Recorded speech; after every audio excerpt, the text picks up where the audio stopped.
Hello and welcome to New Year Newcrest, where the plan is to have Newcrest fully finished as a base game save by the new year. So it's a personal goal of mine. I have already totally built out an entire base game save file, and I am very pleased with it.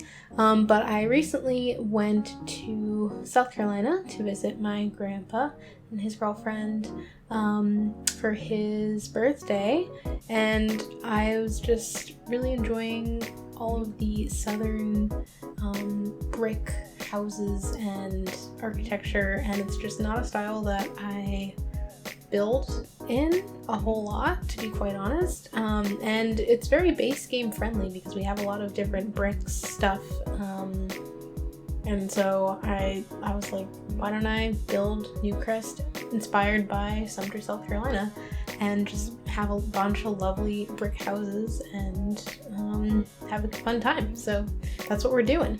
I do want to build out the whole town to be kind of in the style and have it finished before the new year. Initially I was going to try to do like November Newcrest and have it all done within November, but it's already November 9th. So I don't know if that's feasible at this point, although I have done a lot of the building, but I still have to do a lot of the editing and voiceovers and stuff like that. So, but I think today as the 9th is a good, it's very alliterative, you know, New Year Newcrest on November 9th is a lot of ends happening there, so we like that. But, yeah, I haven't built a whole lot in The Sims 4 recently. I've been playing a lot of Sims 2 because, to be honest, The Sims 2, like, Sims are just spectacular and gameplay in The Sims 2 is terrific. But I get really frustrated because I consider myself to be a very good builder in The Sims 4, and then I try to build in The Sims 2 and it's just a whole different beast, you know? It's so unforgiving. Which is okay, but I'm just so accustomed to building with a very forgiving engine, you know? Like in The Sims 4, you can easily just move, pick whole things up, decide to put a foundation on later. Like all of these things you have to have planned out in The Sims 2 when you're building, so it's just, I need to up my game if I'm gonna be building in The Sims 2. I also have been having a bit of an itch to play The Sims 4 in a Sims 2 way and come up with my own gameplay rules to make The Sims 4 a bit more enjoyable gameplay-wise, because I don't think that it is irredeemable. I definitely think that The Sims 4 has a lot of potential gameplay-wise. It just, I think, requires, you know, of course, at least for me, to have a good time, it requires some mods, but it also requires some self-imposed rules, the way that The Sims 2 doesn't quite as much, or not nearly as rigorous. So I'm gonna try, after New Year Newcrest is done, I'm gonna try to see if I can get together some list of rules to do sort of like a leprosy challenge, because I also feel, while I feel that I haven't touched The Sims 2 in a while, while I feel like The Sims 4 rather is lacking in certain regards, I also feel that it is really full in other regards, especially build and Cass. And so I get a little bit overwhelmed when I hop back into The Sims 4 after not having played it in a while, because there's just so many things. There's so many things, and all the menus are different, and there's loads of interactions and a bunch of new food and all that. So I think a leprosy, and part of the reason also why this is a base game build and not a, you know, multi-pack build or all packs build, is that it was just a little bit overwhelming hopping back in with everything that I have installed. And so I was like, I'm just gonna, you know, hide all the other packs. We're just gonna play with the base game and see what we can do. There's loads of lovely new swatches for the base game also, so I was having a lot of fun looking through those. There's some really beautiful pastels, some nice basics, so for wallpaper, so that was really quite exciting for me.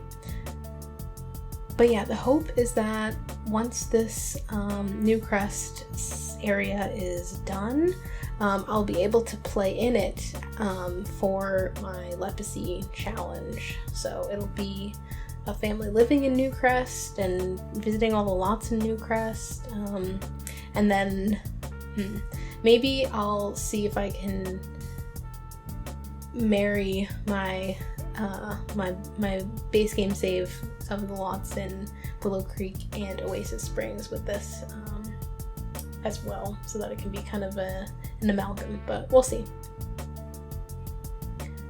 So in South Carolina, at least the houses that I've been in, and to be fair, I've only really been in like 3 houses in South Carolina, but they all have a lot of, carpeting, tile or linoleum in the kitchen, and then carpeting everywhere else. My grandpa even has carpets in his bathroom, which is actually really comfy when you're in there, but I assume it would be really difficult to clean and everything like that. So that's really hats off to him, honestly, because it's very nice as a guest to have carpet in your bathroom, but I imagine owning a place with carpet in the bathroom is less than ideal.